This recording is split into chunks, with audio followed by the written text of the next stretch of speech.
Welcome back to another daily Leetcode breakdown. Today we are tackling a really interesting challenge called Count Subarrays with Majority Element 2. It's marked as hard, but we'll break it down so it makes perfect sense. Before we dive in, if you get confused at any point during this video, please drop a question in the comments. I read them all and I'll do my best to help you out. Here is the problem page. It's a bit dense, so let's zoom in and visually break down exactly what it's asking us to do. We are handed two things: a list of numbers and a specific number that we care about, which we'll call our target. Our job is to count how many chunks or subarrays inside our main list have our target acting as the majority element. A subarray is just a fancy word for a continuous slice of the list. You can't skip items. And for a number to be the majority element in that slice, it has to show up strictly more than half the time. Exactly half doesn't count. Let's look at the first example. Our list is 1, 2, 2, 3, and our target is 2. What if we take the slice containing the first three numbers? In this slice of three items, our target, the number 2, appears twice. Since 2 is greater than half of 3, it's the majority, so that slice counts towards our total answer. As always, we will walk through the solution logic using Python. But if you code in Java, C++, or JavaScript, stick around. I've got the full translated code for those at the end of the video. So how do we solve this efficiently? Checking every single slice, one by one, counting the items and comparing them takes way too much time. Instead, we use a very clever trick. We are going to mentally transform our list. Whenever we see a number that matches our target, we'll give it a score of +1. And if the number is anything else, we'll give it a score of -1. Why do we do this?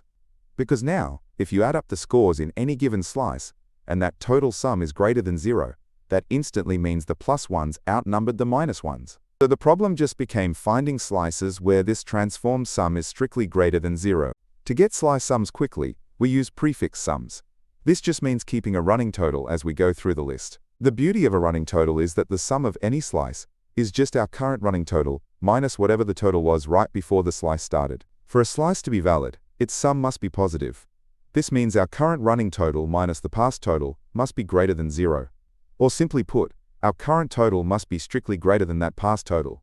So at every step as we walk through the list, we look at our current running total, and we need to count how many previous starting points had a smaller total. But we still have a speed problem. Looking back and checking every single past total one by one for every step is still too slow. Notice something special about our running total. Because we only ever add 1 or subtract 1, our total moves in baby steps. This means the boundary of what we consider a valid, smaller past total also shifts by exactly one spot with each step we take. Instead of recounting, we can maintain an array that tallies up how many times we've seen each running total.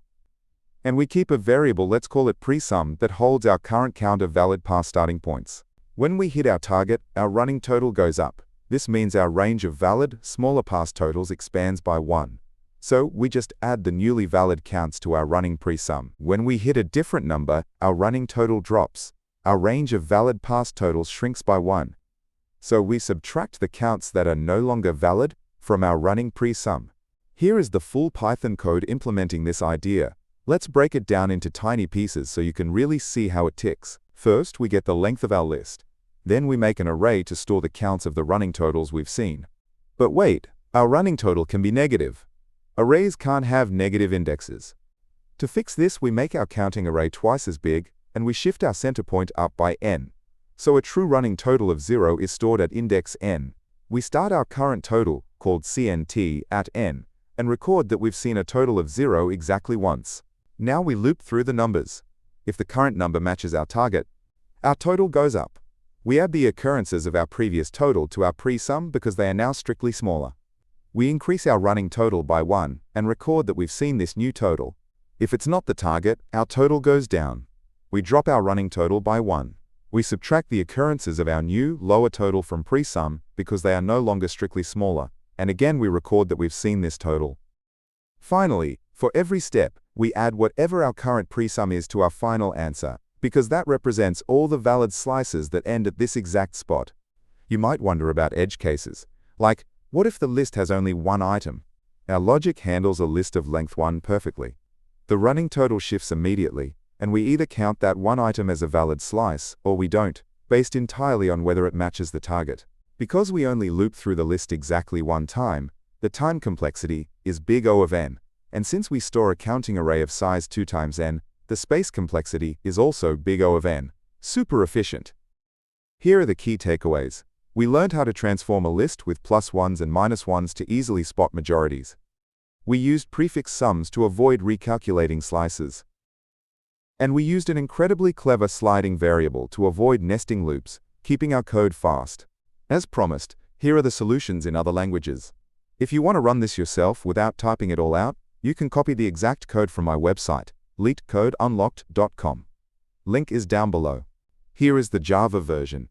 We use long for our answer variable here, just to be safe with large numbers of slices.